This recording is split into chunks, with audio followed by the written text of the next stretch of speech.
কুরআনুল কারীমের 12 নম্বর পারা 11 নম্বর সূরা, সূরা হুদ সূরাটার নাম। এই সূরার 3টি আয়াত 18, 19, 20 আমি তেলাওয়াত করেছি। সময় যেহেতু সংক্ষিপ্ত, অল্প একটু সময় আপনাদের সামনে যারাই মনোযোগ দিয়ে শুনতেছেন অল্প একটু কথা আরজ করতে চাই। শুরুতে আগে এই সূরার ব্যাপারে একটু কথা আছে। কুরআনুল কারীমের মধ্যে এই সূরাটি একটি দৃষ্টিকোণে খুব গুরুত্বপূর্ণ। কোরআনের সব সূরাই গুরুত্বপূর্ণ, সব আয়াতই গুরুত্বপূর্ণ। ওকে, এই সূরার একটা বিশেষত্ব হলো, সূরাটার নাম হলো সূরা হুদ, একজন নবীর নাম, হুদ আলাইহিস সালাম। 11 নম্বর সূরা। এই সূরার বিশেষত্ব হলো কুরআনুল কারীমের সবচেয়ে বেশি আযাবের বর্ণনা এই সূরা, এই সূরা হুদ।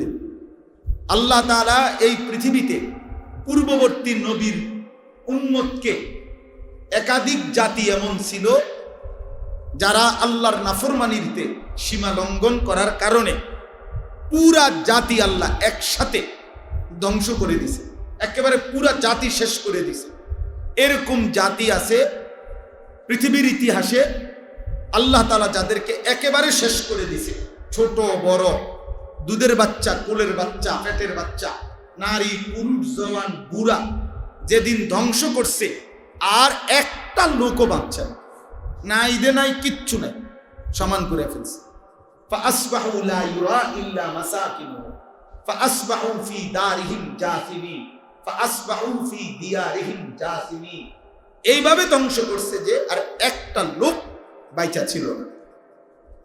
এরকম 5টি জাতি মোট: হযরত নূহ আলাইহিস সালামের জাতি, হযরত হুদ আলাইহিস সালামের জাতি, হযরতে সালেহ আলাইহিস সালামের জাতি, হযরতে লূত আলাইহিস সালামের জাতি, হযরতে শুআয়ব আলাইহিস সালামের জাতি। এই 5 জন নবীর কওম: নূহ আলাইহিস সালাম, হুদ আলাইহিস সালাম, সালেহ আলাইহিস সালাম, লূত আলাইহিস সালাম, শুআয়ব আলাইহিস সালাম। এই 5 জন নবীর কওম আল্লাহ তাআলা চূড়ান্ত আযাব দিয়ে পুরা জাতি একসাথে শেষ করে দিয়েছে। শুধু এখানে আছে একেবারে হাতে গোনা, কিছুও না। কিছুও তো মনে করেন লাখের মধ্যে একজন, এটা কি কিছু? লাখের মধ্যে 10,000 লোক একটা কিছু কম, 1 লাখ লোক, সেখান থেকে মনে করেন এদিকে কিছু, তো এই কিছুর মধ্যে তো মানে 10,000, এরকম না, কিছুও না। এই 2 জন, 10 জন, 20 জন, 50 জন, মানে সবচেয়ে বেশি সময় যিনি দাওয়াত দিছেন 950 বছর, হযরতে নূহ আলাইহিস সালাম। তো উনার অনুসারী হয়েছে, তাফসিরে আছে 950 বছরে উনার অনুগত হয়েছে 80 জন। কতজন? 80 জন। এবারে বুঝে বাকিদের হালাত বুঝে। তাহলে এটা কোনো সংখ্যা না, এটা কোনো কি না, উল্লেখ করার মতো কোনো সংখ্যাই। তো আল্লাহ তাআলা পুরা জাতি আযাব দিয়ে শেষ করে দিয়েছেন। এই আযাবের বর্ণনা বিভিন্ন সূরার মধ্যে আছে, কিন্তু সবচেয়ে বিস্তারিত, পূর্ণাঙ্গ, লম্বা করে আল্লাহ তাআলা এই সূরার মধ্যে, সূরা হুদের মধ্যে আলোচনা করছে। এই সূরাটি যখন নাজিল হলো, আযাবের এই লম্বা বর্ণনা নবীজি শুনলেন। এর কিছুদিন পরে আল্লাহর নবী সাল্লাল্লাহু আলাইহি সাল্লামের পবিত্র দাড়ি মুবারকে 2টা বা 3টা চুল সাদা হয়ে গেছে, দাড়ির চুল। হযরত আবু বকর সিদ্দিক রাদিয়াল্লাহু তাআলা আনহু বললেন নবীজিকে দেখে, ইয়া রাসূলুল্লাহ কাদ শাইয়াবতা, হে আল্লাহর নবী সাল্লাল্লাহু আলাইহি ওয়াসাল্লাম, আপনি দেখি বুড়ো হয়ে যাচ্ছেন। তখন নবীজি সাল্লাল্লাহু আলাইহি সাল্লাম চোখের পানি ছেড়ে দিয়ে বললেন, আবু বকর, শাইয়াবাতনি হুদ, সূরা হুদ আমারে বুড়া বানায় ফেলছে, সূরা হুদ আমাকে বুড়া বানায় ফেলছে। মানে হলো, আবু বকর, সূরা হুদের মধ্যে আমার আল্লাহ আযাবের এমন বর্ণনা দিছে, এই বর্ণনা শোনার পরে আমার উম্মতের প্রতি আমার এমন ভয় শুরু হয়েছে, আহা, আমার উম্মত যদি পুনরায় আল্লাহর এই নাফরমানিগুলো করে, আমার উম্মতের কি হবে? আমার উম্মতের প্রতি দরদে, পেরেশানিতে, আযাবের ভয়ে আমার চুলদারি সাদা হওয়া শুরু হয়েছে। মানুষ এটা বলে কথার প্রসঙ্গে, ভাই গত একটা মাস এমন পেরেশানি গেছে ভাই, অর্ধেক চুল পেকে গেছে। মানুষের কথায় বলে না এটা, যে পেরেশানিতে কি হয়ে গেছে, চুল পেকে গেছে। তো নবী সাল্লাল্লাহু আলাইহি সাল্লাম বলেন, সূরা হুদ আমারে বুড়া বানায় ফেলছে, বুড়া বানায় ফেলছে। তো এই সূরার 25 নম্বর আয়াত থেকে 115 নম্বর আয়াত পর্যন্ত মোট 91টা আয়াত। এই 91টি আয়াতে আল্লাহ তাআলা এই 5টি অবাধ্য জাতির নাফরমানি, নবীদের দাওয়াত আর আল্লাহর আযাব, এই 3টা কথা পরপর বিস্তারিতভাবে আল্লাহ তাআলা উল্লেখ করছে। মোট 91টা আয়াতের মধ্যে উল্লেখ করছেন এই সূরাতে। এখন পুরা ঘটনা বলা সবগুলো আমার পক্ষে তো সম্ভব না, এখন সময় নেই। কিন্তু শুধু আমি একটা কথার জন্য এটা বলতেছি, একটা উদ্দেশ্যে, এটা একটু মনোযোগ দিয়ে সবাই শুনতে চেষ্টা করে। কথাটা হলো, আল্লাহ তাআলা বহু ব্যক্তি গোষ্ঠীকে আযাব দিছেন, কিন্তু এইভাবে একবার সমান করে লাইছে। এই হলো এই 5টা জাতি, এই যে 5 জন নবীর নাম বললাম, এদেরকে একদম সমান করে ফেলছে। ফাজাআলনা আলিয়াহা সাফিলা, যেমন কওমে লূতের 7 তবক জমিনের মাটি উল্টাইয়া পুরা জাতি একসাথে শেষ করে দিয়েছে। হুদ আলাইহিস সালামের কওমকে 7 লায়ালি ওয়া 8 আইয়াম, 7 রাত 8 দিন এক টানা ঘূর্ণিঝড় হইয়া, কোরআনে আল্লাহ বলেন 7 রাত্রি 8 দিন এক টানা শুধু তুফান হয়েছে, ঘূর্ণিঝড় হয়েছে। তুদাম্মিরু কুল্লা শাইইন বিআমরি রাব্বিহা, কুল্লা শাই, আল্লাহ বলেন আল্লাহর আদেশে সমস্ত কিছু একেবারে ভেঙ্গে চুরে তছনছ করে ফেলছে, পুরা জাতি আল্লাহ শেষ করে। এইভাবে একটা একটা আযাব দিয়ে, কাউকে ফেরেশতার বিকট চিৎকার দিয়ে, কাউকে ভূমিকম্প দিয়ে, কাউকে মাটি উল্টায়া দিয়া, কাউকে পাথরের বৃষ্টি বর্ষণ করে, কাউকে ঘূর্ণিঝড় তুফান দিয়ে, কাউকে বন্যার পানি দিয়ে আল্লাহ তাআলা ডুবায় ধ্বংস করে দিয়েছে।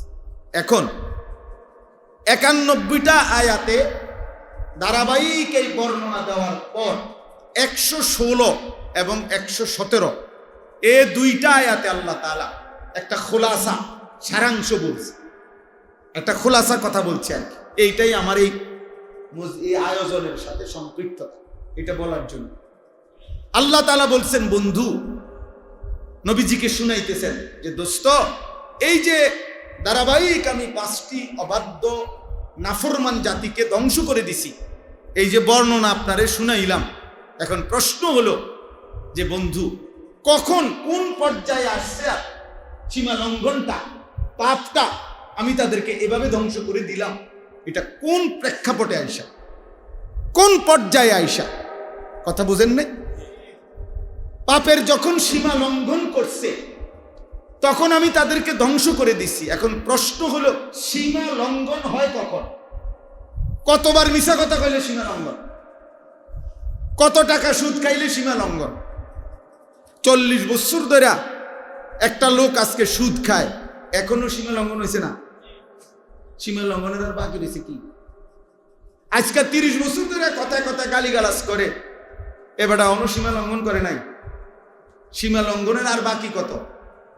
তাহলে এটাই যেন প্রশ্ন যে সীমা লঙ্ঘন হয় কখন? মূলত পাপের সংখ্যা, পাপের পরিমাণ বেশি হওয়ার দ্বারা সীমা লঙ্ঘন হয় না। আপনারাও বুঝেন কথাটা, পাপের পরিমাণ দিয়ে সীমা লঙ্ঘন হয় না। যে মোট 10 লাখ বার মিথ্যা কথা বলাতে সীমা লঙ্ঘন হয়েছে না, বিষয়টা এটা না। মোট 30 বছর সুদ খাওয়াতে, মূর্তি পূজা করার কারণে সীমা লঙ্ঘন হয়েছে না, এটা কারণ। সীমা লঙ্ঘন পাপের সংখ্যার ভিত্তিতে নয়। তো সীমা লঙ্ঘন হয় কখন? আল্লাহ তাআলা বলেন এই 116 নম্বর আয়াতে, বন্ধু এই 5টি জাতির অবস্থা হয়েছে এমন, পাপ করতে করতে, নাফরমানি করতে করতে একটা পর্যায়ে সকলের মধ্যে, ছোট বড়, নারী পুরুষ, আবাল বৃদ্ধ বনিতা, প্রত্যেকের মধ্যে আল্লাহর নাফরমানি আর পাপ এভাবে প্রসারিত হয়েছে যে একজনও আর কাউকে ইসলাহ, সংশোধনের, ফিরাইবার, গুনাহ থেকে বাঁচাইবার কেউ আর চেষ্টা করছে না, বরং প্রত্যেকেই প্রত্যেকের জায়গায় আল্লাহর নাফরমানিতেই মত্ত, কেউ কাউকে ফিরাইতে চায় না। ফালাউলা কানা মিনাল কুরুনি উলু বাকিয়াতিন ইয়ানহাউনা আনিল ফাসাদি ফিল আরদ। বন্ধু, যদি কিছু লোকও দেখতাম, অল্প কয়টা মানুষও যদি পাইতাম, যে মানুষগুলো বাকিদেরকে এই নাফরমানি আর গুনার পাপ থেকে বিরত রাখতে চেষ্টা করতেছে, আল্লাহ বলে কসম বন্ধু, তাইলেও আমি ধ্বংস করতাম না। কিন্তু যেদিন সবাই সংশোধনের চেষ্টা ছেড়ে দিছে, আল্লাহর নাফরমানিতে প্রত্যেকে প্রত্যেকের জায়গায় লিপ্ত হয়ে গেছে, এটাকেই আমি আল্লাহ সীমা লঙ্ঘন ধরি, আর তখন আমি ধ্বংস করি।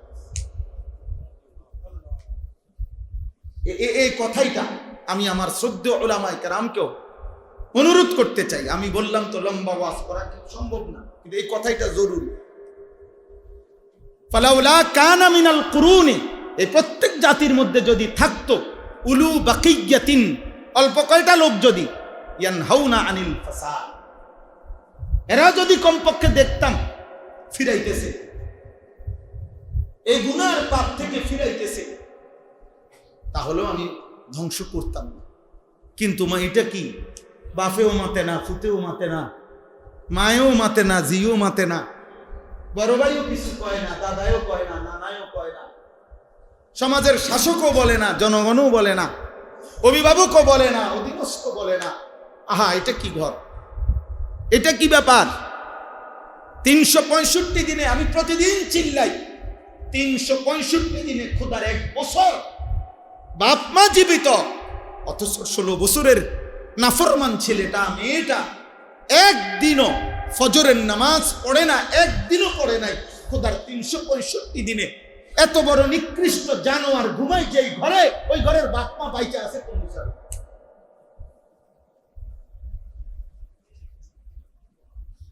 বলেন, ওদের বিষয়টা কি? ওদের বিষয়টা কি? তুমি বাবা কোনোদিন বলবে না, আপনি কাঁদবেন না, আপনি ফিরাবেন না, বুঝিয়ে খাইয়া দাইয়া ভাত তরকারি আর পেশাব পায়খানা, আফেল মাংটা আর বন, বিড়ি সিগারেট আর এই গপসপ, খালাস। টেলিভিশন আর চা, নাচ গান, খালাস। এরই নাম জিন্দিগি। এভাবেই রাত যাবে, এভাবেই দিন যাবে। খাবে আর ঘুমাবে, পেশাব পায়খানা করবে আর লজ্জাস্থানের চাহিদা পূরণ করবে। এভাবে আপনার ছেলেটা যৌবনকাল শেষ করে দিব। আরে কয় কি, আপনার বাচ্চার বয়স 15 থেকে 20 বছর, 5 বছর হয়ে গেছে, মাঝখান দিয়া ও নামাজ পড়বে না, ও 5 ওয়াক্ত নামাজ পড়বে না। আপনার ছেলেটা 16টা বছর, সেই ক্লাস 1 থেকে মাস্টার্স পর্যন্ত আপনি তারে পড়াইলেন। 16টা বছর পড়ানোর পরে আপনি বাপ মুসলমান, ছেলেটা মুসলমান, বাপ ফুত কেউ বলল না, কিরে আমিও আল্লাহর বান্দা, তুইও আল্লাহর বান্দা, আমার আল্লাহর কোরআন একটা পৃষ্ঠা সাইয়া সাইয়াও শুদ্ধ পড়তে পারে না, আরে তুমি কেমন বাপ, এটা কেমন? এই দুইটা কি জাতের মুসলমান বলেন? বিষয়টা কি? আপনি বাবার কলিজার মধ্যে একবারও আসবে না এটা? কি ব্যাপার, আমার ছেলে আল্লাহর কোরআন যে পড়তে জানে না, ছেলেটাও কি একবার বলবে না আমি আমার মালিকের কোরআন পড়বো না? এই তো আল্লাহ তাআলা বলেন, বন্ধু, একটি সমাজ, একটি জাতি, একটি গোষ্ঠী, একটি ঘর, একটি সম্প্রদায়, একটি পরিবার যদি হালাত এমন হয় যে সবাই মিলে কি ছেড়ে দিছে, মন্দ কাজ থেকে ফিরানো, অন্যকে সংশোধন, ইসলাহ, এই চেষ্টাটা যদি ছেড়ে দেয়, পরিবর্তনের চেষ্টা যদি না করে, ফিরাইবার চেষ্টা না করে আল্লাহর নাফরমানি আর গুনার পাপ থেকে, তখন আর আমি এটা রাখি না, এটাকে আমি সীমা লঙ্ঘন ধরি। এই জন্য পরের আয়াত, এবার আসেন পরের আয়াতে আছে, ওমা কানা রাব্বুকা লিয়ুহলিকাল কুরা বিযুলমিন ওয়া আহলুহা মুসলিহুন।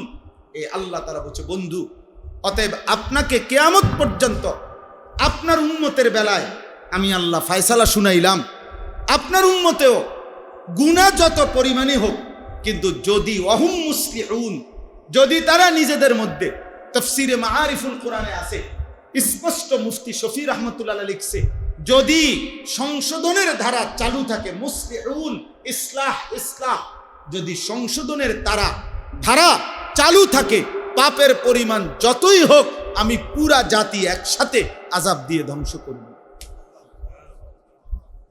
ওমা কানা রাব্বুকা লিইউহলিকাল কুরা বিযুলমিন ওয়া হুম মুসলিহুন। এই হলো ইসলাহী মজলিসের প্রয়োজন। এবার আপনারা ওলামায়ে কেরাম এই দুই আয়াত একটু পড়ে নিন, একটু পড়লে আপনারা আরো হল হবে ইনশাআল্লাহ। এটা হাকিকত, মানে এই জাতির অস্তিত্ব টিকানোর জন্য, আমাদের বেঁচে থাকার জন্য সংশোধনের ধারা চেষ্টা, কেউ না ফিরুক, কিন্তু আমাকে বলতে হবে, আমাকে চেষ্টা করেই যাইতে হবে। আপনাদের একটা উদাহরণ বলেন, আপনারাও বলবেন, বুঝবেন। নূহ আলাইহিস সালাম 950 বছর পরে তিনি ওনার ছেলেটা কেনান, 950 বছর পরেও, 950 বছর তো মামুলি কথা না, এটা কল্পনা করলে তো কাঁপা ওঠে শরীর, যে একটি মানুষ, একজন নবী 950 বছর এভাবে দিবা নিশি, লাইলাম ওয়া নাহারা মানুষকে আল্লাহর দিকে ডাকছেন। আল্লাহ তাকে কি পরিমাণ ধৈর্য দিছেন, কি পরিমাণ ধৈর্য দিছেন। 950 বছর চারটিখানি কথা। আমগো বাপ দাদা 14 গোষ্ঠীর কয়জনের হায়াত একত্র করলে 950 বছর। 950 বছর পরেও যেদিন ওয়াফারাত তান্নুর, পানি উঠে গেছে, আল্লাহর গজব শুরু হয়ে গেছে, স্রোত আইসা গেছে, তখনও তিনি ওনার ছেলে কেনানকে শেষবারের মতো তবুও বলতে থাকছে, ইয়া বুনাইয়া রকাম মা'ানা ওয়ালা তাকুম মা'আল কাফিরিন। প্রিয় সন্তান, ইমানদারের সঙ্গী হও, কাফেরের সঙ্গী হও, কাফেরের সঙ্গী হও। এখন আপনারা বলেন, নূহ আলাইহিস সালাম শেষ মুহূর্ত পর্যন্ত চেষ্টা করছে কিনা, আর ছেলেটা শেষ মুহূর্ত পর্যন্ত ঈমান আনছে কিনা? আনে না। তাইলে আপনি আমি এটা মনে রাখতে হবে যে আমার স্ত্রী, আমার ছেলে, আমার মেয়ে, আমার ঘর, আমার পরিবার, আমার সমাজ, আমার দেশ, আমার জাতি, আমার মৃত্যুর শেষ সেকেন্ড পর্যন্ত, শেষ নিঃশ্বাস পর্যন্ত সবাই প্রত্যাখ্যান করুক, একজনও না মানুক, কিন্তু আমাকে শেষ নিঃশ্বাস পর্যন্ত বলে যাই, চেষ্টা না ডাইরেক্ট কই তুই বসুদা। আমার কথাটা আপনি বুঝছেন নি? কথা ওই দিকের রেসপন্স কি এটা আপনার দরকার নেই। আমি যাকে বলতেছি তার ভাবসাব কি এটা আমার জানার দরকার নেই। আমার দায়িত্ব বল, আমার দায়িত্ব চেষ্টা কর, আমার দায়িত্ব চেষ্টা কর, এটা আমাদের জরুরি। হযরত নবী সাল্লাল্লাহু আলাইহি সাল্লামের চাচা আবু তালেব নবীজির সেবা করছে মোট 38 বছর, 12 বয়স থেকে 50 বছর পর্যন্ত। নবীজির বয়স যখন 50, আবু তালেব তখন ইন্তেকাল করছে, আর 12 বছর বয়সে দাদা আব্দুল মুত্তালিব নবীজির হাতে তুলে দিছে। তাহলে 12 থেকে 50, 38 বছর। এই 38 বছরের মধ্যে 40 থেকে 50, এই 10 বছর তো নবীজি দাওয়াত দিছে। 10 বছর পরে যেদিন মৃত্যুর মুহূর্তে, বুখারীর রিওয়ায়াত, লাম্মা হাদারাতিল ওয়াফাত, মৃত্যুর মুহূর্তে পর্যন্ত নবীজি সাল্লাল্লাহু আলাইহি সাল্লাম আবু তালেবকে দাওয়াত দিছে কিনা বলেন? শেষ নিঃশ্বাস পর্যন্ত আবু তালেব শেষ নিঃশ্বাস পর্যন্ত ঈমান আনছে কিনা বলেন? তাহলে সে শেষ নিঃশ্বাস পর্যন্ত গ্রহণ করে নাই, ইনি শেষ নিঃশ্বাস পর্যন্ত কি করে গেছে বলে গেছে। এটাই কথা। শেষ মুহূর্ত পর্যন্ত আমার কথা কেউ না শুন, হুজুর বিশ্বাস করে, এই আমার ফুলাডারে 5টা বছর মনে বুঝাইছি, আচ্ছা মাশাআল্লাহ, কিন্তু 5 বছর পরে যে থেমে গেলেন, এটা কোন আয়াত থেকে নিছেন? এই ফতোয়া নিলেন কাটতে?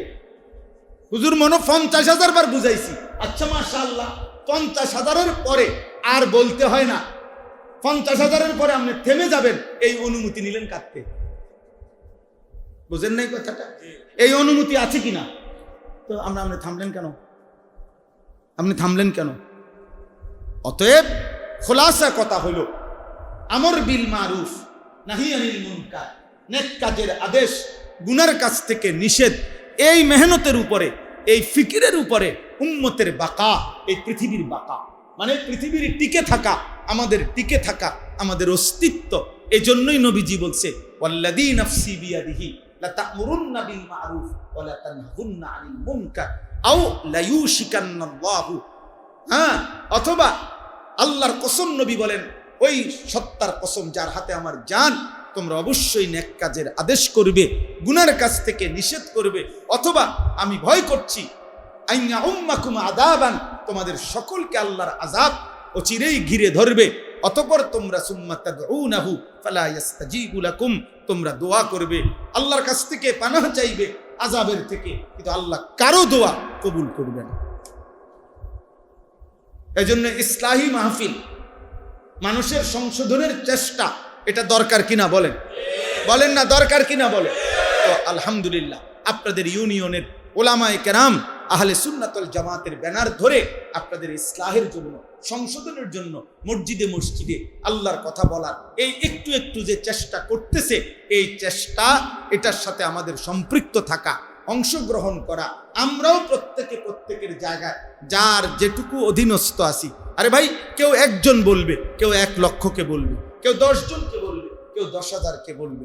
আজকে আমি এত শ্রোতা দেখতেছি, আমি আলহামদুলিল্লাহ আল্লাহর দয়ায় 22 বছর আজ আমার ওয়াজের জিন্দিগি, কিন্তু আমি তো আল্লাহর সাক্ষী রেখে বলি, আমি তো 4 জন মানুষের সামনে ওয়াজ করছি, আমি 10 জন মানুষের সামনে ঘড়ির ঘন্টায় 4 ঘন্টা টানা বয়ান করছি, শ্রোতা ছিল 10 জন। আপনি অনেক আমার মনে করলেন কথার কথা যে এখনো অনেক শ্রোতা, এখনো অনেক মাহফিল, এটা তো আজকের খবর, এটা তো গত 2-3 বছর আগের খবর, কিন্তু আমার পিছনের 15 বছর আগে। অতএব সংখ্যা কোনো বিষয় না, সংখ্যা কোনো কি না।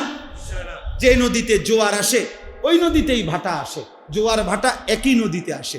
অতএব কোনো বক্তার জনপ্রিয়তা হইতে পারে কখনো, আবার ওই বক্তারই জনপ্রিয়তায় ভাটা করতে পারে, কিন্তু জনপ্রিয়তা থাকুক বা না থাকুক, আমারে আল্লাহর কথা বলতেই হবে। আমাকে কি করতে হবে? আল্লাহর কথা বলতেই হবে, আমারে ফিরাইবার চেষ্টা করতে হবে, এ তো আমার জিম্মাদারি। এনে শ্রোতা তো বড় হিসাব না, আমার কয়জন এটা তো বিষয়, আমার জিম্মাদারি। 1 জনের সামনে বলাও জিম্মাদারি, 1 লক্ষের সামনে বলাও কি জিম্মা। আল্লাহ আমাদেরকে বুঝার তৌফিক দান করে। অতএব এটা জরুরি। কোরআনুল কারীমের মধ্যে আছে, সূরা আরাফের মধ্যে, ওয়াল্লাযীনা ইউমাসসিকুনা বিকিতাবিল্লাহ ওয়া আকামুস সালাহ ইন্না লা নুযীউ আজরাল মুসলিহিন। এ শুধু সংক্ষেপে বলতেছি। আল্লাহ বলছে যে ইসলাহ করা, মানে যে নিজের সংশোধন ইসলাহ করতে থাকে, মুসলিহিন, যে তার সংশোধনে রত থাকে, ইসলাহ করতে থাকে, খোদার কসম আল্লাহ বলছে, সূরা আরাফের মধ্যে আছে, আল্লাহ বলেন ওই ব্যক্তির কোনো মেহনত আমি আল্লাহ 24 ঘন্টার কোনো কিছু নেকি থেকে খালি থাকতে দেই না, নষ্ট হতে দেই না, তার সব কিছুতে নেকি। ইন্না লা নুযীউ আজরাল মুসলিহিন। কারণ আমি দেখতেছি আমার বান্দা ওযু, নামাজ, সূরা, কেরাত, হালাল হারাম, বাজার বাজার, ব্যবসা, লেনদেন সবকিছু ঠিক করতে চাচ্ছে। আল্লাহু আকবার, আল্লাহু আকবার। আচ্ছা,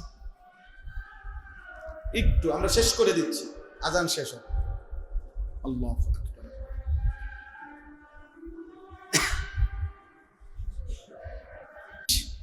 আল্লাহর পক্ষ থেকে আমাদের সামনে 1 তাওহীদ, লা ইলাহা ইল্লাল্লাহ।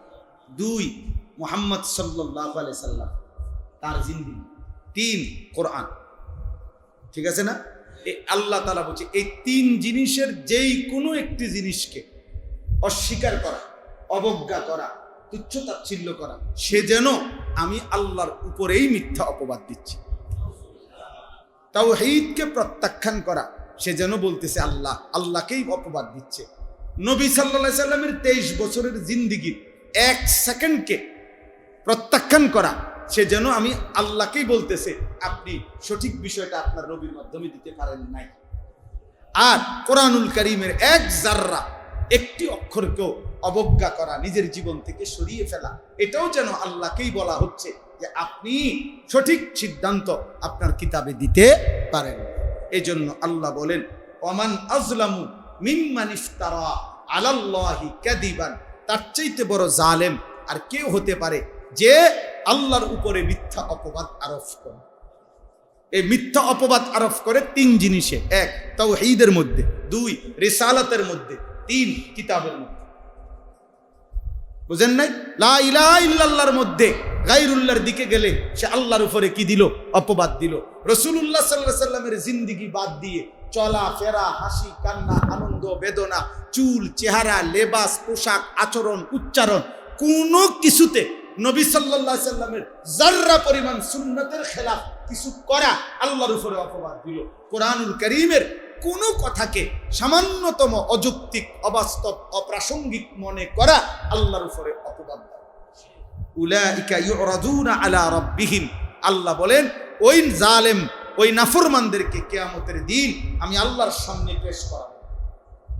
ওয়ায়াকুলুল আশহাদু, আর একটা একটা করে আমার সাক্ষীগণ এদের বিরুদ্ধে আমি আল্লাহর সামনে সাক্ষ্য দিবে। হা উলা ইল্লাযীনা কাযাবু আলা রাব্বিহিম, আল্লাহ এরাই আপনার সেই নাফরমান বান্দা যারা আপনার একটি একটি কথাকে মিথ্যা মনে করেছে। সাক্ষীগণ সাক্ষী দিবে। সাক্ষীকে? সাক্ষী পাঁচটা।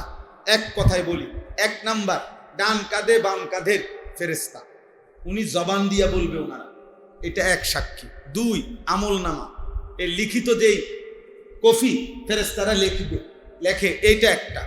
তাই ডান কাঁধের বাম কাঁধের ফেরেশতার মুখেও বলবে, এটা একটা সাক্ষী। লিখিত কফি দেখাবে, এটা একটা। তিন, শরীরের অঙ্গ প্রত্যঙ্গ সাক্ষ্য দিবে। চার, পায়ের নিচের জমিন সাক্ষ্য দিবে। ইয়াউমাইদিন তুহাদ্দিসু আখবার। পাঁচ, স্বয়ং আল্লাহ নিজে। কয়টা হলো? পাঁচ। ফেরেশতা, তার জবান; ফেরেশতার লিখিত আমলনামা; তিন, অঙ্গ প্রত্যঙ্গ; চার, জমিন; পাঁচ, আল্লাহ নিজে।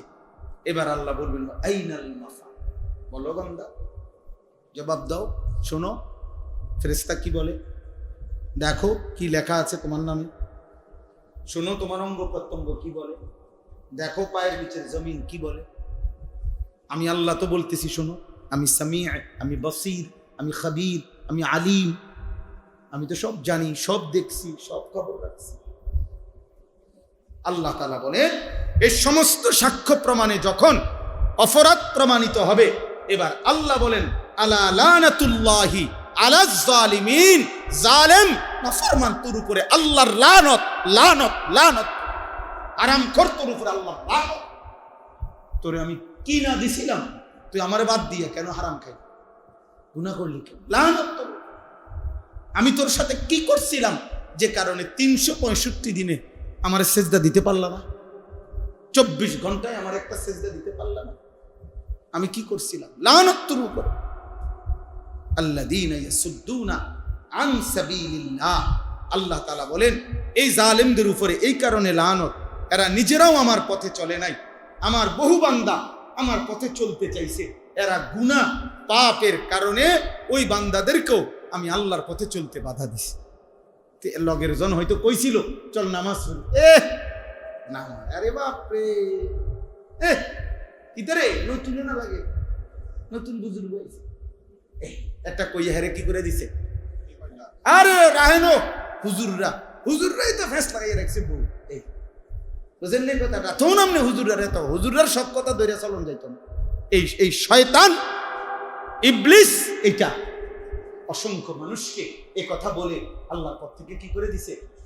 আল্লাহ বলছে জালেম তোর উপরে লানত, তুই আমার বান্দাদেরকে আমার পথে চলতে বাধা দিল।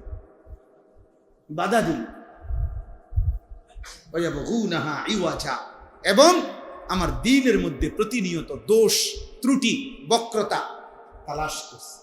অহুম বিল আখিরাতি হুম কাফিরুন, আল্লাহ তাআলা বলেন প্রত্যেক পাপী পাপ করছে কেন, আমার পথে বাধা দিছে কেন, আমার দ্বীনের মধ্যে দোষ ত্রুটি তালাশ করছে কেন, সবটার কারণ একটাই, অহুম বিল আখিরাতি হুম কাফিরুন। তার কলিজার মধ্যে মূলত আখিরাত ছিল না, আখিরাতকে আসলে সে মানে নাই, আখিরাতকে সে বুঝে নাই, আখিরাতকে সে বিশ্বাস করে নাই।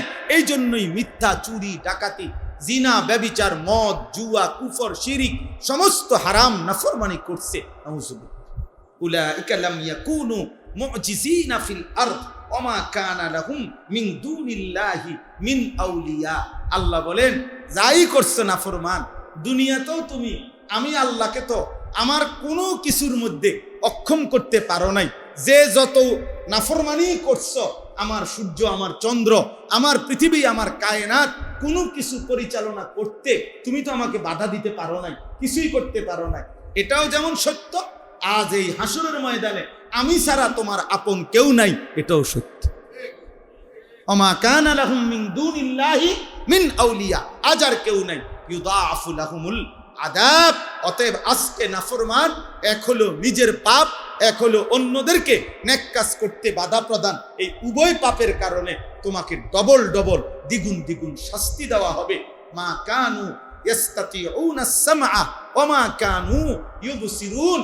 আল্লাহ বলেন, কানটাকেও কাজে লাগাও নাই, চোখটাকেও কাজে লাগাও নাই, না আমার কথা শুনতে চাইছো, না আমার কথা পড়তে চাইছো। অতএব আমি আল্লাহর কথা আলেম বলতে গেছে, তুমি শুনো নাই, নিজে পড়ার সুযোগ ছিল চোখ, তুমি পড়ো নাই, তো এই নাফরমানির কারণে আমি আল্লাহ তোমাকে ডাবল ডাবল শাস্তিতে জাহান্নামেই ফেলে দিলাম। আল্লাহ আমাদেরকে হেফাজত করে, আল্লাহ আমাদেরকে হেফাজত করে। গৌরীপুর, কুমিল্লা জেলা, দাউদকান্দি উপজেলাধীন গৌরীপুর ইউনিয়ন আহলুস সুন্নাহ ওয়াল জামাত উলামায়ে কেরামের এই ফিকিরে, এই পরিষদের উদ্যোগে আজকের এই মুতাবাররাক ইসলাহি মাহফিলে আল্লাহ তাআলাই আমাদেরকে আসবার, বসবার, আল্লাহর জন্যই জমা হওয়ার তৌফিক দান করেছেন। আলহামদুলিল্লাহ। কোরআনুল কারীমের মধ্যে আল্লাহ তাআলা তিনটি অঙ্গের প্রতি বিশেষ গুরুত্ব আরোপ করতে বলছেন: কান, চোখ এবং অন্তর। যেই কোনো রকমের জ্ঞান আহরণের ক্ষেত্রে এই তিনটি অঙ্গ প্রধানতম অঙ্গ। কান, চোখ এবং দিল। ভালো মন্দ যাই অর্জন করে কেউ, শিখে, জানে, বোঝে, অর্জন করে এই তিন অঙ্গের ব্যবহারের মাধ্যমে।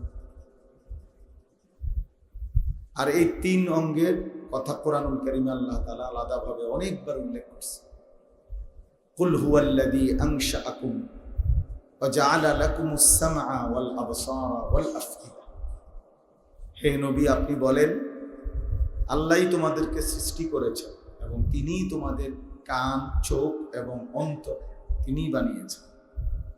কালিলাম মা তাশকুরুন। অথচ এতদ সত্ত্বেও তোমরা আল্লাহ তাআলার শুকর আদায় করছো কম। এই যে এই তিনটা অঙ্গ এখানে আলাদা বলছে বিশেষভাবে। কোরআনুল কারীমে আল্লাহ তাআলা বলছেন, আমি যখন কাউকে তার মনের ইচ্ছা মতো চলে, নিজের খেয়াল খুশি মতো নফসের তাবেদারি করে, মনের চাহিদার অনুসরণ করে, তো আল্লাহ তাআলা বলেন আমি তার তিনটা অঙ্গ অচল করে দেই। এই তিনটি অঙ্গ, এই তিনটা আফারাআইতা মান ইত্তাখাযা ইলাহাহু হাওয়াহু। আল্লাহ তাআলা বলেন, হে নবী, আপনি দেখবেন যে তার মনের ইচ্ছাকেই তার ইলাহ, উপাস্য বানিয়ে নিয়েছে, তার খোদা বানায় নিয়েছে। ওয়া আদাল্লাহুল্লাহু আলা ইলমি। আল্লাহই একদিন তাকে ইচ্ছে করে পথভ্রষ্ট করে দিবেন। আর কিভাবে করবেন? আল্লাহ নিজেই বলতেছে, ওয়া খাতামা আলা সামঈহি ওয়া কলবি। প্রথমত তার কান এবং অন্তরে মোহর মেরে দিবেন। ওয়া জাআলা আলা বাসারিহি গিশাওয়া। এবং চোখের সামনে পর্দা ফেলে দিবেন। এই তিন অঙ্গ অচল করে দিবেন। কান এবং অন্তরে মোহর মেরে দিবেন, চোখের সামনে পর্দা ফেলে দিবেন। আল্লাহ তাআলা বলেন, ফামান ইয়াহদিহি মিন বাদিল্লাহ। তাহলে বলেন তো নবী, এই তিনটি অঙ্গ যার অচল হয়ে গেল, তাকে আমি আল্লাহ ছাড়া এবার হেদায়েত দিবে কি? হেদায়েত আসতো তার যেই তিন জায়গা থেকে, তিন মাধ্যমে, কানে শুনে, চোখে দেখে, অন্তরে উপলব্ধি করে এটাই তো অকার্যকর হয়ে গেল, তাকে এখন হেদায়েত দিবে কে? কুরআনুল কারীমে আল্লাহ তাআলা বলেন, ইন্নাস সামআ ওয়াল বাসারা ওয়াল ফুআদা কুল্লু উলাইকা কানা আনহু মাসউলা। নিশ্চয়ই কান, চোখ এবং অন্তর আল্লাহ তাআলার নিকট জিজ্ঞাসিত হবে কিয়ামতের আলাদা। এই তিন অঙ্গ আলাদা বলছেন। কুরআনুল কারীমে আল্লাহ সমস্ত জাহান্নামীদের পরিচয় বলতে গিয়ে বলছে, জাহান্নামীর বৈশিষ্ট্য হলো জাহান্নামী এই তিনটি অঙ্গ কাজে লাগায় না। লাহুম কুলুবুল লা ইয়াফকাহুনা বিহা ওয়া লাহুম আযানুন লা ইয়াসমাউনা বিহা ওয়া লাহুম আ'য়ুনুন লা ইউবসিরুনা বিহা। আল্লাহ তাআলা বলেন, দিল ছিল কিন্তু আল্লাহকে নিয়ে ভাবে নাই, কান ছিল আল্লাহর কথা শুনে নাই, চোখ ছিল আল্লাহর আয়াত দেখে নাই। আল্লাহ বলেন, এই নাফরমানগুলো দিয়ে আমি জাহান্নাম পূর্ণ। ওয়ালাকাদ যারানা লি জাহান্নামা কাসীরাম মিনাল জিন্নি ওয়াল ইনস। এদেরকে দিয়ে আমি জাহান্নাম পূর্ণ। আর আল্লাহ বলেন, এরা শুধু জাহান্নামী না, উলাইকা কাল আনআম, এরা জানোয়ার, এগুলা জানোয়ারের মতো। আল্লাহ যেন বলতেছে না, কইয়া মানে জিদ কমছে না, বাল হুম আদাল, না জানোয়ারও না, জানোয়ারের চেয়ে নিকৃষ্ট। উলাইকা হুমুল গাফিলুন। এবং শেষ বলছে, এই তিন অঙ্গ যার অকার্যকর ওই মূলত গাফেল। আর এই গাফেল মানে জাহান্নাম। আমার বলার উদ্দেশ্য কি বলতে চাইতেছি? বলতে চাইতেছি তালেবে ইলমদের জন্য কথা, আমার জন্য, সবার জন্য, সব সময়ের জন্য। মানুষের এই তিন অঙ্গ একটার সাথে অঙ্গাঙ্গি ভাবে জড়িত। চোখ যখন কেউ কোনো দিকে মনোযোগ দেয়, কান এবং অন্তর ওই দিকেই মনোযোগ। কান যখন কোনো দিকে মনোযোগ দেয়, চোখ এবং অন্তর ওই দিকেই মনোযোগ। অন্তর যখন কোনো দিকে মনোযোগ দেয়, চোখ কান ওই দিকেই মনোযোগ। এটা একটার সাথে সুতার মতো জড়িত। এখন মনে করেন এই মোবাইলের দিকে যার নজর, ওই অপদার্থের পুরা ফিকিরটাই, যার কারণে সে আর পৃথিবীর বাকি কিছু বোঝায়। কারণ তার চোখ এটার দিকে পুরা মনোযোগ, তার কানও এখানেই মনোযোগ, তার দিলও এখানেই মনোযোগ। কারণ এটা আমাদের দেশে কয় যে কান টাইনলে মাথা আসে, এরকম কান টাইনলে মাথা আসার মতো আর কি। অর্থাৎ কান যেদিকে মোতাবাজ্জু মনোযোগ, চোখও ওই দিকে, দিলও ওই দিকে। চোখ যেদিকে মনোযোগ, কানও ওই দিকে, দিলও ওই দিকে। দিল যেদিকে মনোযোগ, কানও ওই দিকে, চোখও ওই দিকে। এই জন্য বারবারই এই তিনটা অঙ্গের কথা আলাদাভাবে কি করছেন? উল্লেখ করছেন। অত্যন্ত গুরুত্বপূর্ণ। এই জন্য প্রিয় ভাই, এটা বহুত জরুরি হেদায়েতের জন্য, কিছু শিখবার জন্য, কিছু বুঝবার জন্য, উপলব্ধি করবার জন্য, আল্লাহকে চিনবার জন্য, আখিরাতকে বুঝবার জন্য। এই তিন অঙ্গ একসাথে আল্লাহর কথার দিকে মোতাবজ্জ হতে হয়, নাই তো ফায়দা হয় না, পরিবর্তন হয় না, এই শুনতেই থাকে। এই মানুষটা গাফেল। আর তিন অঙ্গ একসাথে যে ফিরাইছে, সে অ্যাটেনশন, মানে সে মনোযোগ। এমন মনে করেন একজন লোক এখানে মোবাইলটার দিকে তাকায় আছে, চোখ তার মোবাইলের দিকে, আর ভিতরে ভিতরে জিকির করতেছে নাকি? কি মনে হয়? অন্তরে আল্লাহর জিকির করতেছে। এই জুনায়েদ বাগদাদী, তার অন্তরে কেউ, ফলে ফায়দা। এই জন্য সব সময় ওই ছেলে, মোবাইল আলগি দিবা না। এই জন্য হাতে মোবাইল ধরে রেখে কোন সময়, আজকে না সব সময়ের জন্য এই মোবাইল ধরে রাখা কোরআন সুন্নাহর কথা শুনলে যথাযথ ফায়দা হয়। এই শুনে বসে থাকে, আইয়ে যায়, কিরে কি করছ? এই কটা ছবি উঠেছে, এই এরপরে এগুলা যখন পুড়ে যায়, বেশি হয়ে যায়, তো আবার ডিলিট করে দেয়। আবার জায়গা কম, সীমিত জায়গা। এই তামাশায় তামাশায় জীবন শেষ।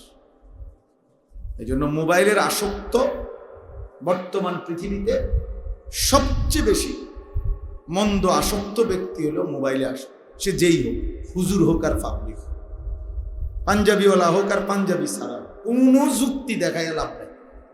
মোবাইলের প্রতি প্রচন্ড আসক্তি, যা বড় মোবাইল, এই ব্যক্তি গাফেল। তার ভিতরে অসীম অনেক কাজের সম্ভাবনা ছিল, কিন্তু এই সম্ভাবনার অকাল মৃত্যু করে দিল মোবাইলের আসক্তি। সারা পৃথিবীর বুদ্ধি দেয় বইয়া বই, যে যেটার মধ্যে দেয় উনি তলে দিয়ে একটা কমেন্টস দেয়, এগিয়ে যান, মাশাআল্লাহ, শাবাশ, দারুণ হইছে। এই ওনারে আকাম দাঁড়ায় দিছে যে সবাই কাজ করবে আর আমনে আকামলা শুধু কি দিবেন মন্তব্য। বুঝলেন? এই আসলে ওই মানুষটা, অথচ অসংখ্য কাজের সম্ভাবনা ছিল, পারত সে অনেক কিছু করতে, কিন্তু এই শুধুমাত্র গাফলতের এই বড় সামান বেঈমান দুশ্মন শয়তান লক্ষ কোটি যুবককে, বুঝমান মানুষকে অচল বানায় দিছে, অক্ষম বানায় দিছে। সে পৃথিবী ছেড়ে দিতে রাজি, 10টা প্রতিষ্ঠান ছেড়ে দিতে রাজি, আপন মা বাপ, শিক্ষকতা, পেশা, প্রয়োজনীয় উপকরণ সব ছেড়ে দিতে রাজি, কিন্তু এই নেশা সে মোবাইল ছাড়তে রাজি। দরকার হলে দুনিয়া ছেড়ে দিবে, দুনিয়া ছেড়ে দিবে। আফসোসের বিষয়, প্রতিনিয়ত কত ছেলে আমাদের মাদ্রাসায় অকালে ঝরে যায়, কত মায়ের স্বপ্ন বৃথা হয়ে যায়, কত বাবার স্বপ্ন বৃথা। এই মোবাইল 8 বছর 12 বছরের ছেলে পেলে এক সপ্তাহে বাড়িতে গিয়া এই পরিমাণ মোবাইল টিপসে, আর বন্ধের পরে যখন মাদ্রাসা খুলে আর আসতে মন চায়। এইবার আর হুজুর বালানা, খানায় অসুবিধা, গরম বেশি, মশা কামড়ায়, বুঝলেন? নয়, আসল কথা হলো হাইওয়ানের মাথার মধ্যে ঢুকছে মোবাইল। বুঝলেন না এই কথা? এইটার প্রচন্ড আসক্তি তার দুনিয়া ভুলাই গেছে, তার এলেম আমল সব ভুলাই গেছে। এলেম নিজের রূপে নিজেই মুক্ত, বুঝলেন না? রুমাল দিয়ে একবার, রুমাল ছাড়া একবার, কোট দিয়ে একবার, কোট ছাড়া একবার, ফ্যান ফিন্দা একবার, মানে হাজারো আইটেমে নিজের ছবি নিজেই দেয়, নিজেই হাসে, নিজেই হাতলারে পাওলারে, প্রতিবন্ধী মানসিক তারসিরা। বুঝলেন না কথা? জি, এটাই কারণ যে এই কোনো মানুষ এটা দেখবে যেখানে যার তারসিরা পাগল, হয়তো নিজে নিজে হাসে, নিজে হাত উড়ায়, পা উড়ায়, ঠেঙালি দেয়, তো মানুষে তো এটা দেখলেই বলবে যে মা কিরে পাগল, এই তেরুন করে না। এজন্য আমি তো অনেক আগে বলছি, সেলফি যারা তোলে, মানে নিজের ছবি নিজে উঠাইয়া নিজে আপলোড করে, এ আপনার তারসিরা।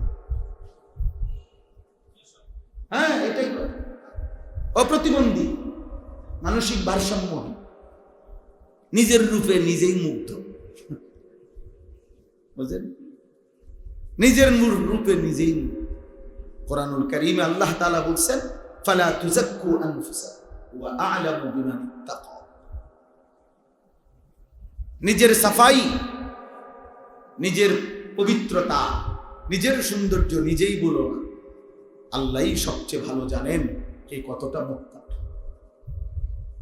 ফালা তুযাক্কু ওয়ালাউলা ফাদলুল্লাহি আলাইকুম ওয়া রাহমাতুহু মা যাকা মিনকুম মিন আহাদিন আবাদা। আল্লাহ বলছে, আল্লাহ তাআলার দয়া অনুগ্রহ যদি না হয়, রহমত যদি না হয়, তাহলে কেউই তোমাদের কখনোই নিজের পবিত্রতা নিজে করতে পারবে। মা যাকা মিনকুম মিন আহাদিন আবাদা, কখনোই। আমি ভালো হয়ে চলবো, আমি ঠিকঠাক মতো চলবো, আমি আমার পছন্দ মতো চলবো, হবে না, কোনোদিনও হবে না। এটা সিস্টেমে না, এটা সিস্টেমে না, বরং সিস্টেমই হলো কারো সুপুর্দ হয়ে নিজেকে কারো কাছে পেশ করে তার কাছ থেকে শিখে নিজেকে গড়ে তোলে। ওয়ালাকিন্নাল্লাহা ইউযাক্কি মান ইয়াশা, বরং আল্লাহ যাকে চান তিনি তাকে পবিত্র করে থাকেন। এবার আল্লাহকে যদি জিজ্ঞেস করেন আপনি যাকেই পবিত্র করেন কিভাবে করেন, আল্লাহ তাআলা বলেন সেটার জন্য আমি আমার নবীকে পাঠাইছি আর তাকে দায়িত্ব দিছি ওয়ায়ুযাক্কিহিম, তিনি তার উম্মতকে পবিত্র করবেন। তাই তিনি যা বলে দিয়ে গেছেন এবার সেটা ধারণ করছে সাহাবায়ে কেরাম থেকে তাবিঈন, তাবিঈ তাবিঈন, আইম্মায়ে মুজতাহিদিন, সালাফ আসলাফ আকাবির, এইভাবে বাই সিরিয়াল আমার পূর্ববর্তীদের থেকে আমি নিলাম, আমার থেকে আমার পরবর্তীরা নিল, এভাবেই চলতে থাকবে কিয়ামত পর্যন্ত। এই সিলসিলা অর্থাৎ এই ধারাবাহিকতার বাহিরে বিচ্ছিন্ন হয়ে, সিরিয়াল থেকে কাতার থেকে ভিন্ন হইয়া, লাইন থেকে বিচ্যুত হয়ে আলগা যে নিজে নিজে ভালো কিছুও করতে গেছে, দিন ধর্মের সেবাও করতে গেছে, এমন প্রত্যেক মানুষ এই পৃথিবীতে নিজেও পথভ্রষ্ট হয়েছে, অন্যকেও পথভ্রষ্ট হয়েছে। দাল্লা ওয়া আদাল্লা। 1450 বছরের সিলসিলার থেকে বের হয়ে ভিন্নভাবে যে নতুন করে হার কিয়ামত ইমারত মুসা, যে আসলো সেই বলল আমি একটা নতুন বিল্ডিং বানাই না, আগের বিল্ডিং এর তলে কীর্তন থাকবে। এটা অনেক বড় একটা অন্ধত্ব এটা। বরং প্রত্যেকের উচিত আল্লাহওয়ালা মুত্তাকি আলেমে দ্বীনের সোহবত সান্নিধ্যে যত কঠিন হোক, এরপরে নিজেকে গড়া, দ্বীনি কাজ করা, নিজের ইলম আমল বৃদ্ধি করা, আখলাক চরিত্রের নিজেকে সজ্জিত করা। একলা হয় না, একা হয় না, একা হইলেই পথ হারাম। আমাদের কুমিল্লা শহরে একবার আল্লামা নূর হুসাইন কাসিমি রাহমাতুল্লাহ আলাইহ, বাংলার মর্দে মুজাহিদ ছিলেন, আমাদের মহান পুরুষ আল্লামা নূর হুসাইন কাসিমি রাহমাতুল্লাহ আলাইহ ওলামাদের মজলিসে একবার বয়ান করছিলেন কুমিল্লা শহরে। আমি তখন ছিলাম। তো একজন আলেম ভাই একজনকে জিজ্ঞেস করছে, নওজোয়ান, মাওলানা তুমি এখন কি করো? উনি ওনার কাজের একটা বিশাল পরিকল্পনা বলছে, অনেক কিছু বলে ফেলছে 5 মিনিটের মধ্যে। উনি যেটি করতেছে বা করবে চাইতেছে, এই আমার স্পষ্ট মনে আছে। আপনি যখন বসা আমার পাশে, হুজুরের পাশে আমি বসা ছিলাম, হুজুরে একটা কথাই বলছে, মাওলানা নূহ আলাইহিস সালামের হায়াত নিয়ে আসো। মানে যেই প্ল্যান কইছে তুমি, এটা তো নূহ আলাইহিস সালামের হায়াত দিয়ে হইতো। কাজের তুনো প্ল্যান বেশি, মানে বহুত কিছু করবে, কোনোটাই শুরু করছে না। বরং বলছেন এই তখন হযরত বলছেন, কোন আল্লাহ ওয়ালার সোহবতে থেকে ভরপুর মেহনত করতে থাকো, দিন রাত মেহনত করতে থাকো। আল্লাহ নবী সাল্লাল্লাহু আলাইহি সাল্লাম এটাই হাদিসে বলছেন, ইমালু ফাকুল্লুন মুয়াসসারুন লিমা খুলিকা। আমল করতে থাকো, মেহনত করতে থাকো, আর মনে রেখো আল্লাহ তাআলা যাকে যে কাজের জন্য সৃষ্টি করেছেন, আল্লাহই তার জন্য সেই কাজ সহজ করে দেবে, সহজ করে দেবে। এটাই বাস্তব। কেউ সারা রাত জাগলে কষ্ট হয় না, কেউ সারাদিন জাগলে কষ্ট হয়, কেউ আগুনের মধ্যে কাজ করলেও কষ্ট হয় না, কেউ সামান্য একটু গরম লাগলে সহ্য করতে পারে না। সব আল্লাহর কুদরত। আল্লাহ তাআলা যাকে যে কাজের জন্য সেটিং করছে, তাকসিমে কাজ। এখানে আলহামদুলিল্লাহ অনেক নওজোয়ান উলামায়ে কেরাম আছেন, আপনাদের জন্য মহব্বতের সাথে আমি এটা বললাম, কাজকে বন্টন করে নেন। এক কাজ মনোযোগ দিয়ে আপনি করবেন, বাকি সমস্ত দ্বীনি কাজে তাআবুন, সহযোগিতা করবেন, সহযোগী হবেন সব কাজে, মেহনত করবেন এক কাজে। যেন বাংলাদেশের 18 কোটি মানুষ যদি ওই কাজটার কথা যখনই ওঠে আমনের নাম মনে করে, আমনের নাম যেন মনে করে যে এই লাইনের লোক উনি, ওনার কাছে চলে। মাদ্রাসা শুরু করবে সারা পৃথিবী, সবার আগে নজর আগে নূরের। তাহলে কারি বেলায় হোসেন রহমতুল্লাহ আলাই কি পরিমাণ নেকি পাইতেছে কবর। কি পরিমাণ নেকি। হ্যাঁ, হাফিজি রহমতুল্লাহ আলাইহি সেদিন এটাই ওনারে বলে দিছিল যে বেলায়েতে চাই ছোট বাচ্চাদেরকে আদর করে পড়ানো যায়, এটার উপরে তুমি মেহনত করো, কি করা যায়। তো নুরানি পদ্ধতির বইটার মধ্যে লেখা আছে, আপনি এখন পড়ে দেখেন যে কেউ, ওখানে লেখা আছে শুরু দিয়া যে আমি দীর্ঘ 42 বছরের সাধনার পরে এই নুরানি পদ্ধতি, আমি এই শেকেল এইভাবে সুর দিয়া এমনি এমনি কইতে হয়, এইটা আমি আল্লাহর দয়ায়, আমার মুরব্বীর দোয়ায় আমি এটা চেষ্টা করে বের করছি। এই নুরানি পদ্ধতি 42 বছর, এই 42 শব্দটা আছে ওখানে, কারি বেলায়েত হোসেন রহমতুল্লাহ আলাইহি করছে। আজকে আমরাও যখন শুরুর দিকে ওয়াজ করি আলহামদুলিল্লাহ, তখন তো দেখতাম সব মাদ্রাসাওয়ালারা নুরানির প্রদর্শনী দেখাইত। আজ থেকে 10 বছর আগেও, এখন আর দেখান লাগে আগের মতো এখন মাহফিলে মাহফিলে দেখাইনি এগুলা। আগে দেখাইতো 2 রাকাত নামাজে 60টি মাসালা, জানাজার নিয়ম, ইমামতি, জুমার নামাজ, মানে বুঝাইতো আর কি নুরানির সৌন্দর্যটা। এখন আলহামদুলিল্লাহ নুরানি বোঝে না এমন মুসলমানে নাই বলা যায়। আলহামদুলিল্লাহ সবাই এটা বোঝে। আল্লাহ তাআলা এই পরিমাণ মকবুল করছে। যাই হোক, তাহলে আমাদের বর্তমান খতিব সাহেব হযরত মাওলানা আব্দুল মালিক সাহেব হাফিজাহুল্লাহ, হযরতের একটা বই আছে তালিমউদ্দিন একাডেমি কি ও কেন।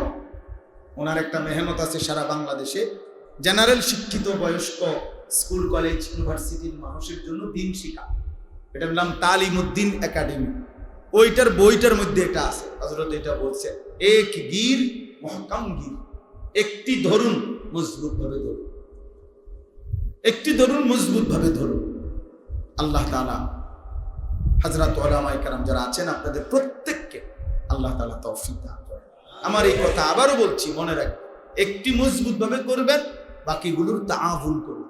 তাআওয়ানু আলাল বিররি ওয়াত তাকওয়া, সহযোগী হবে, সহযোগী হবে, রফিক বনো, ফরিক নাও, সহযোগী হও, প্রতিপক্ষ হয়েও না। আমাদের বুজুর্গদের এটা কথা, সহযোগী হও, কি হয়েও না, ফরিক না বনো, প্রতিপক্ষ হয়ে, বরঞ্চ সহযোগী।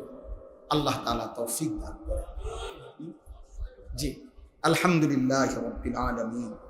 আল্লাহুম্মা আনতাস সালাম ওয়া মিনকাস সালাম, তাবারাকতা ইয়া যাল জালালি ওয়াল ইকরাম।